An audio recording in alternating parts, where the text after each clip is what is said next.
Hello and welcome. You're with India Post Live, India's first online news conversation portal. You too can join in the conversation. Just log on to indiapostlive.com. I'm Ishan Russell and we welcome your comments to the conversation. Today we're talking about this election, the 2014 general election, and how this is different from the previous ones. This perhaps is the election that is almost being run in a presidential style of campaign that we've seen in American elections. It's about personalities, be it Narendra Modi, be it Arvind Kejriwal, or be it Rahul Gandhi. So let's first have a look at how this election has been shaping up. It's a no-holds-barred battle this time around. BJP's Prime Ministerial candidate Narendra Modi versus Congress heir apparent Rahul Gandhi. The campaigns of both parties revolve around the personalities of their leaders. The BJP is banking heavily on Modi's mass appeal to bring them back to power after 10 years. That explains the huge billboards, the radio jingles on Modi's personality.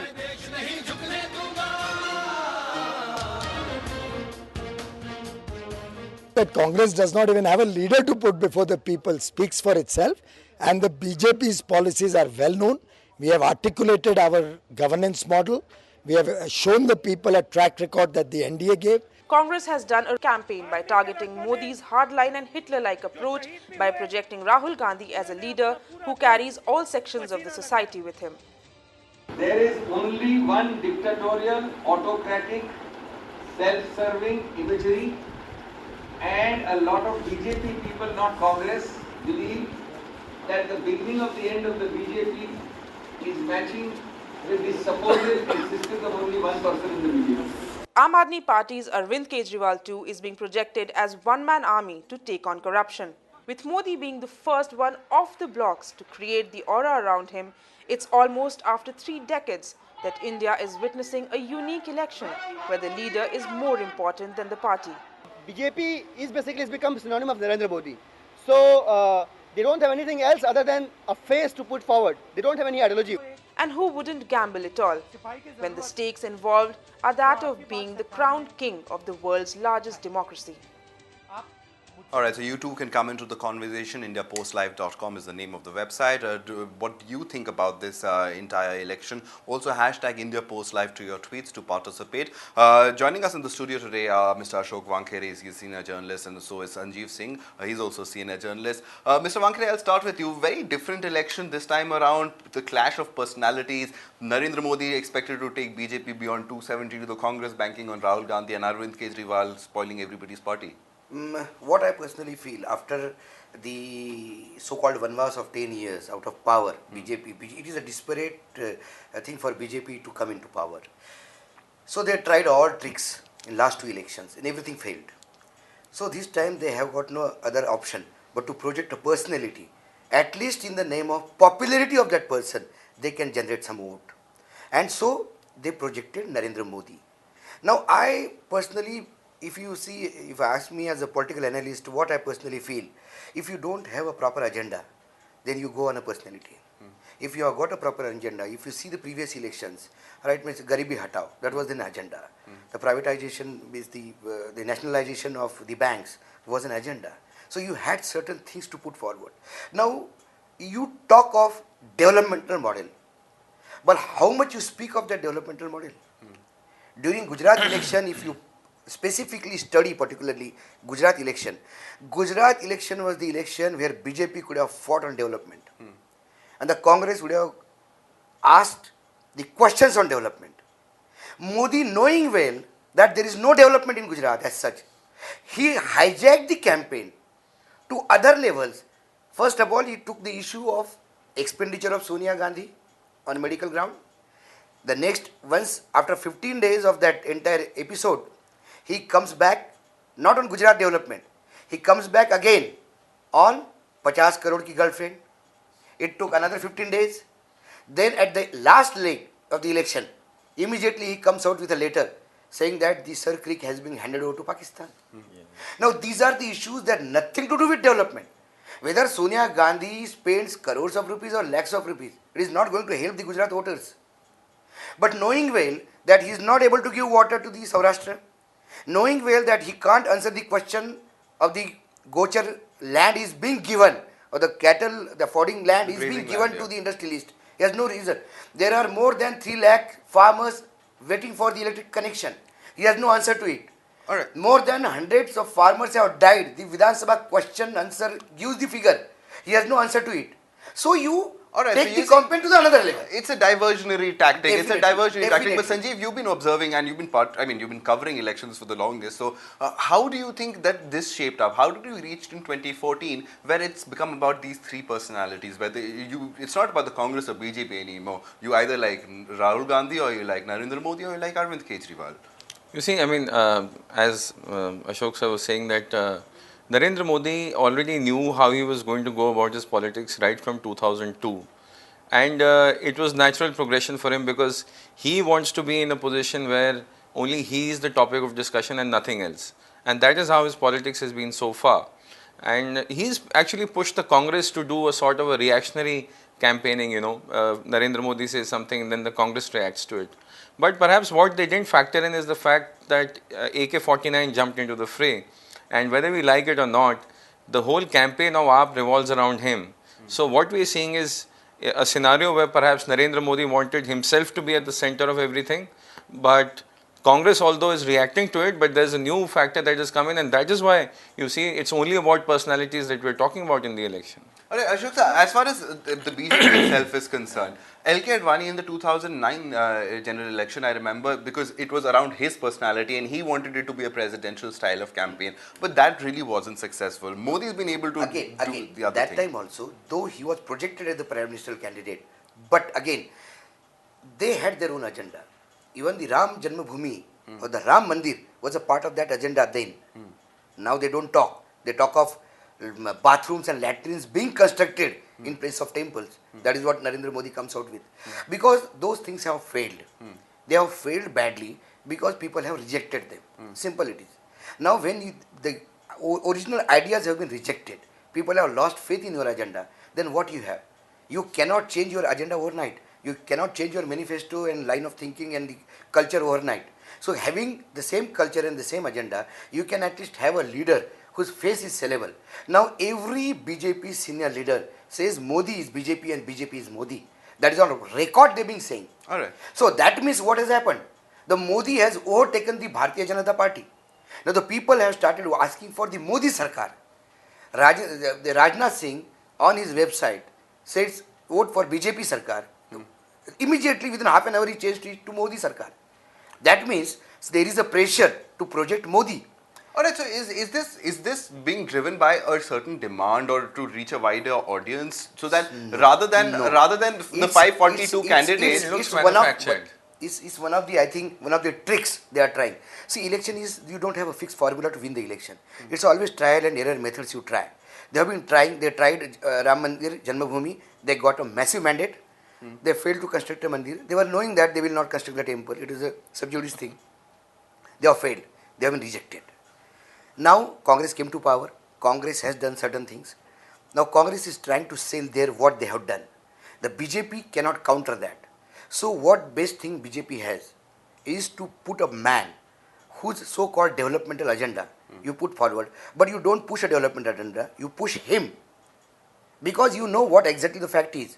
So when you push him, the Modi is smart enough, and hats off to Modi and his marketing genius, that he's cornering and he's compelling all other parties to get into a trap and follow him. But then on the other hand, there is Arvind Kejriwal, AK-49 as you keep calling him, Sanjeev. But Arvind Kejriwal, was it because he followed Modi, or is it the day and age that we exist in where that one image can actually be circulated around the country, where that one image, I mean, the Congress for the longest had Indira Gandhi as its icon in the 70s and 80s, and that was also a personality cult-driven campaign.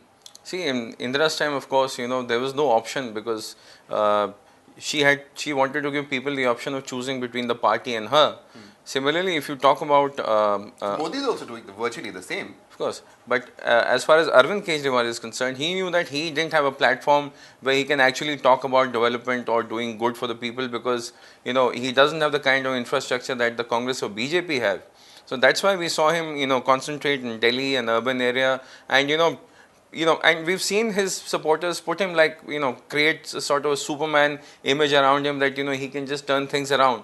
So he knew that's the only way he can create that place for himself on that platform, and that's what we've seen, because in Delhi particularly there was no face to take on Sheila Dikshit, but now they do talk about Arvind Kejriwal as a competent force in Delhi. So that was perhaps the way he could do it, and that's what we're seeing. What Narendra Modi is trying to do at a national level, he did it in Delhi, and now he's trying to get a more pan-national. Ashok, I just want to remind our viewers that you too can join in the conversation. IndiaPostLive.com is the name of the website, and hashtag IndiaPostLive to your tweets to join in the conversation. And of course, if you want to ask our panelists anything, come on Skype right now, and we'll of course get you in. Ashok, so you want to say something? As far as the Arvind Kejriwal is concerned, see what has happened. There are many corruption issues, and if you ask a common voter, he has his own problems. He is not interested in developmental and other things. What is he interested in is inflation. And what he's being definitely told and convinced by the political parties that the inflation is because of the corruption. So he has gone against corruption. But there is nobody to fight against that. See, we have a BJP, Bharatiya Janata Party. They talk of corruption. But can they fight corruption? They themselves have corrupt people around them. Having Yadurappa with them, you cannot talk of fighting corruption. If you have got a Sancheti who is already booked in coal scam, you cannot talk of corruption. Sir, even Babu Bokharia in his cabinet. The cabinet ministers in Gujarat, they have been sentenced to jail. They are on bail and they are cabinet minister. So you cannot talk of that thing. That will misfire. So therefore, the personality so helps there in the was fact that there was it a gap. distracts There was from a the other gap, people. and Arvind Kejriwal pointed out that he took the entire anti-corruption movement to a hype. He came to power in Delhi.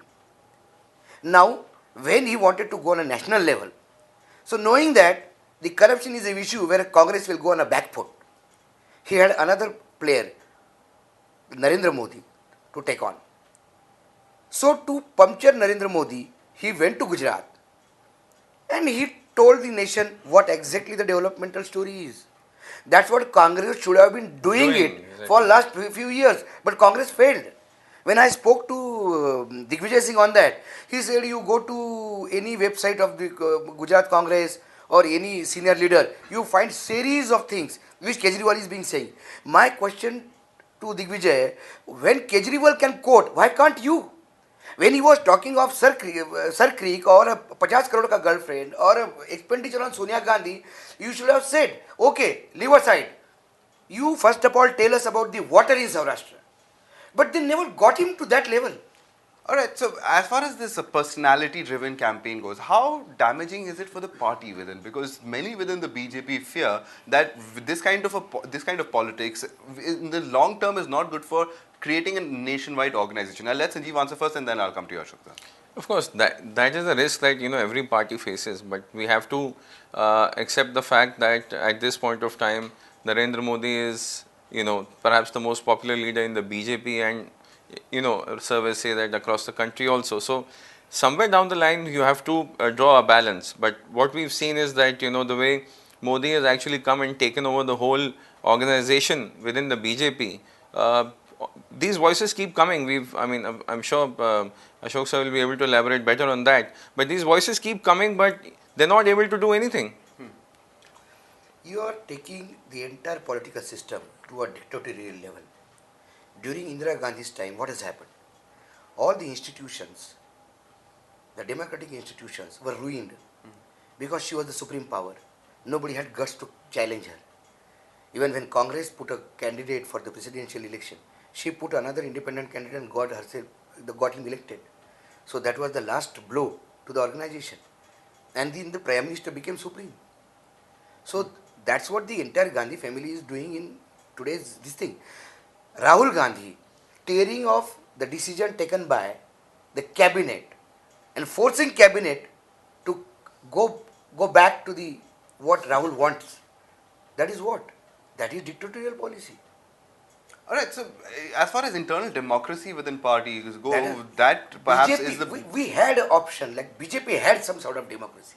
We used to think. But after Modi's entry, I think now there is nobody is ready to listen to anybody. Alright. That's what it is. All right, I just want to get in a few tweets that have come in. At Manav C. Sharma writes in that whatever you may say, Modi has brought politics to the fore. The fight just got interesting with him. So it's a question of what interests you. Sometimes. no, but then the fact is everybody is talking about this election. I remember 2009 election, it wasn't It's a this propaganda. big. It's a propaganda. How you propagate. Now, if Modi is larger than life, now what is discussed more? Whether it is Modi, whether it is ideology, or whether it is 3D campaign. Now, if Modi's 3D campaign is being discussed, now Modi makes an issue that he wanted to fly and the government is not allowing to fly him. He has to wait for 2 hours. Now, this is the issue he has made out of nothing. See, any chopper company has to take a permission before flying. It's an Air Force base, you have to take a permission. You can't just say it is Modi on the flight, so allow him to land. It is not done. There are certain rules and regulations. If tomorrow something goes wrong with landing and something goes, means I pray God that Modi should be well intact. But if something goes wrong tomorrow, again entire nation will be on the government. You cannot fight Modi, so you give them a permission to land. So let the government work. The government is not, every day Sonia Gandhi and Rahul Gandhi is not making a phone call to DGC and asking them allow him or don't allow him. Even number of times, yesterday even Rahul Gandhi was not, his plane was grounded. He was And in not, fact, all across social media it was said that that is karma coming back to Rahul Gandhi. That's what the social media, see again it's So that's the whole point. That's the whole point. And now, social media is, do you think that the social media is not hijacked by the political parties? well, Exactly. All of a sudden, I don't know whether it's been all hijacked of or a not, sudden- but at least it's making people take a stand, and Yes, that is yes. what perhaps this election is very different Exactly. with. Now this is where I again say we have to be, the media has to be more careful. Social media doesn't have any control. You can abuse anybody. I get a list of people saying that yesterday only we got a list from Swiss Bank. Now these are the people, they have got so much of 1,000 crore and they are all Congressy and all industrialist name. No BJP man or no BJP industrialist, no Adani is coming on that. Why? But this is projected by somebody. Subramaniam Swamy was making lots of claims. Even the Supreme Court is laughing at it and rejecting it. So when you make a hype, when Subramaniam Swamy makes a statement, immediately it becomes a headline. When he is being rejected, nobody talks of it. So what perception it goes to public? The perception goes to public is, yes, Rajiv Gandhi has got few thousand crore rupees in Swiss Bank. Nobody has checked it. Nobody has confirmed it. But everybody is talking about it, so he has it. So the young voter who reads this tweet again and again, who goes this on That Facebook, message gets internalized. that message get, and that is what I said. This is not the what you are calling the educating the people. But sir, then again, Go ahead. but again, everyone knew that social media is there in Yes. place. There was a time that a lot of people told the Congress party that, you know, all this work is already being done by the BJP and you need to wake up to it. They said, no, we are traditional politicians and I we'll mean, we go just that had way. a debate where the Congress party representative was saying There are that. two ways of fighting it out, Sanjeev. Either you start denying it. Whenever you deny something, nobody will accept it. They will say, oh, jhoot bolta hai. Then you have to go for a counter thing. If you go for a counter thing, then you have to make lot many fake claims. So whether any political party want to play the same dirty game, But if they don't, then see, that's what I said. You'll have So to it's wait. a vicious You'll circle. you'll have to wait. I said, let Modi come to power. He's asking for 60 months. Yesterday in one of the programs, I asked the same question to Ravi Shankar Prasad. I said, there are banners saying that Modi is saying, आपने उनको 60 साल दिया, मुझे 60 महीना दो. Asking for 5 years. It's good. It's a perfect thing. When Modi was contesting the election in Vidhan Sabha, he made a statement on record कि पिछले 10 साल में मैं गड्ढे भर रहा था, मुझे 5 साल विकास के लिए चाहिए. Now Gujarat government which he got was not from Congress, was from again BJP hand only, Keshu Bhai. Right. So BJP ruling for 25 years, उसमें से 10 साल आपको गड्ढे भरने के लिए लगते हैं. You need to repair all the ditches. Alright. Now, how can you say that the entire India, which is being ruled by Congress for last 10 years, you will come and within 5 years you will make a change? By But that standard, I want to talk about the specifics of that that's change. what I said. Now, nobody has questioned this. Yes. This thing. Now, Congress has to question this. Congress has to come out on this thing. But I think Congress is more involved into selling a positive thing that Rahul Gandhi has one psyche in mind. Let us not abuse. When somebody said chai wala, he got very furious and he said, why you talk of chai wala? Don't talk of his chai profession. Just talk of developmental agenda. Now the problem is that... But that agenda is suffering. And Sanjeev, I want to get you in on this. The Americans have that presidential style of elections where you're voting for the president and choosing that individual. Over here, we have a pretty similar situation. But those people also talk about specifics of policy, of programs, of implementation, what they would do. And over here, we have the same rhetoric happening, but it's just rhetoric. It's not a defined agenda, isn't it? Exactly. In fact, you know, if you've been listening to radio, when you're driving, you have all these jingles around Narendra Modi. The latest one being that, you know, Narendra Modi aayenge aur महंगाई दूर कर देंगे.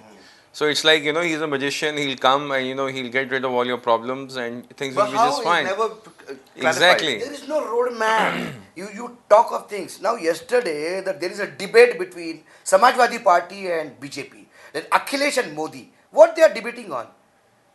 Lions and hyena. If there are 10,000 lions in Gujarat, is it going to give the water to Saurashtra? There are 10,000 lions in UP. Is the UP law and order going to get better? What weird nonsense they are talking of? And the problem is that they get a mileage out of that. So if to get a mileage, sometimes they use this. Alright, who would you blame? Who would you blame, Sanjeev, for this kind of a thing? While the political parties might want to do one thing, but then it's up to the media to perhaps propagate the same message, and that's what again media is being driven by TRPs. So they say कि उसने TRP दिखाया मुझे TRP. Why don't people quote? Why cannot there be a program? Rather, I would ask your portal to start a program. What exactly they claim and what exactly things are. Expose them. At least they will have fear that there is some organization which is exposing the people. It is Congress, it is Samajwadi Party, Bahujan Samajwadi Party. You take any issue, you see them making such a false claim, and they have taken entire nation for a ride, and we are a part of it. Being a media, we support them. But we carry their false claims. I want to just add to it. But you see, the problem is that by the time that happens, this election will be over. And what is happening is that people are falling into this trap, Sanjeev, again I am telling you, Congress countering Modi will be taken as political move. But any sincere senior media house or a sincere media house like yours, if you counter claims not only of all the political parties, you fix up a day. Today is BJP, tomorrow is Congress, then Samajwadi Party, Bahujan Samajwadi Party, Shiv Sena, DMK. You see their claims, what they say and what they are. People would love to watch that. And you give them the fact. They talk of dynasty rule in Congress. What is happening in Shiv Sena? BJP has tied up with Paswan. I think out of 7, 4 seats, 5 seats are cornered by the same family. Yeah. You talk of Vasundhara Raje is the chief minister. Had she not been a daughter of Rajmata Scindia, would she have been there as the chief minister? So every party has a problem. But when you talk with that conviction that only Congress is a culprit, or a BJP is a culprit, or a Shiv Sena is a culprit, and everybody is clean. So this is our duty to expose them. You make a claim, see, you talk of presidential election, but you see how strong media it is. A small lie spoken by any of the candidates, it becomes a major issue in America. So they don't dare to make false claim. Yeah. We make false claim. Alright, so perhaps the election commission's role in this, Sanjeev, would you like to comment on that?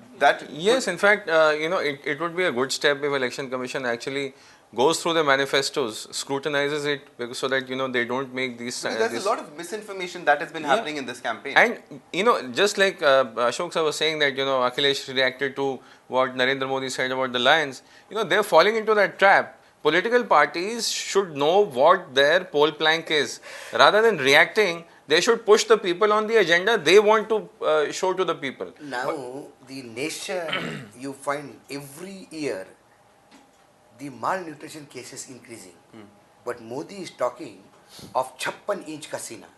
Now, that 56-inch casino of a prime minister would not solve a problem of a tribal region where people are dying and starving. Today, so why he should talk? He talks because it becomes a headline.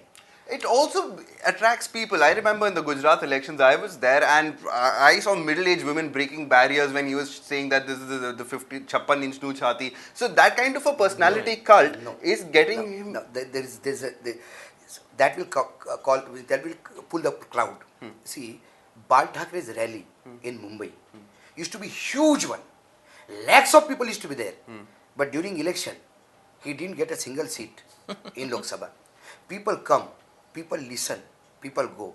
The crowd which comes to you may not turn into voting. So that was Atal Bihari Vajpayee used to always say. आप लाखों की तादाद में आए हो लेकिन कल vote डालने जरूर आना.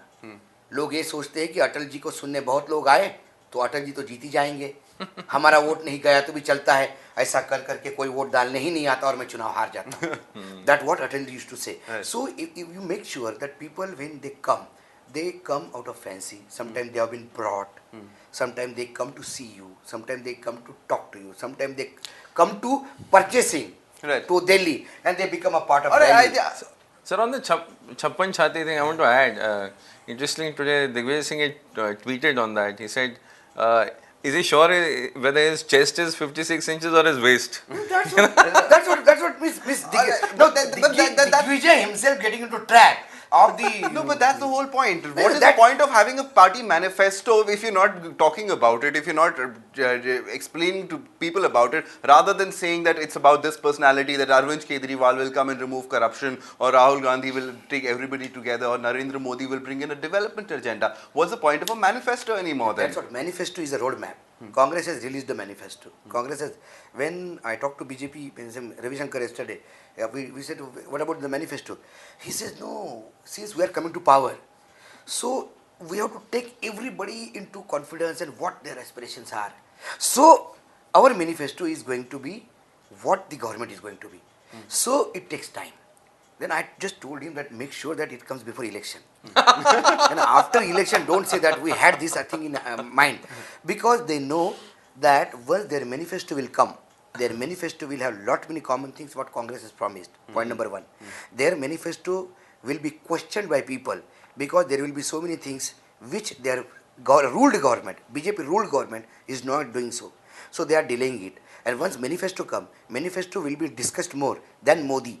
They are interested in getting Modi more discussed because they always talk कि देश में सबसे लोकप्रिय है. No, लोकप्रिय और Lokmanya, the acceptance and the popularity, they are two different norms. All right, Sanjeev, you wanted to come in? Yeah, there are two research teams, both of the Congress and AAP, just waiting to pounce on the BJP's manifesto.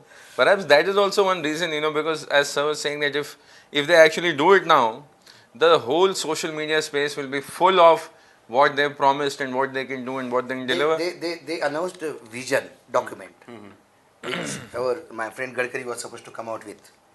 But now they are not coming out with. Because that vision document has lot many problems. The vision document we will talk of. You will talk of same thing what AAP is talking. You will talk of same thing Congress is talking. All right. So I think Congress has scored over by releasing their manifesto first. So see, overall, talking Final words, so we're absolutely running out of time, 30 seconds. So if you talk in overall, again, if you want to sum it up, then again I think if you don't have agenda, if you don't have substance, then you push a personality. That is what BJP is doing. And because of BJP's aggressiveness, everybody got trapped and fall into the trap. So you feel like it's a presidential round of election. All right, very well sum up. Sanjeev, you had to say something to that? Yeah, just quickly adding to it, if Narendra Modi comes to power, he is going to have a very tough time because he has not given the roadmap ahead. And all these people who are promoting him, supporting him right now will become his worst critics. And that is the fear you run when you run an election on a personalized campaign. All right, interesting point you make over there. Well, as far as this conversation is concerned, certainly you can participate in it. IndiaPostLive.com is the name of the website, and hashtag IndiaPostLive is where you can hashtag IndiaPostLive for your tweets. And what do you think about this personality-driven election? We'd love to have your comments coming in, so please do join in the conversation. Thanks very much, Sanjeev and Ashokji, for coming in today. Thanks so much. The conversation, of course, continues right here.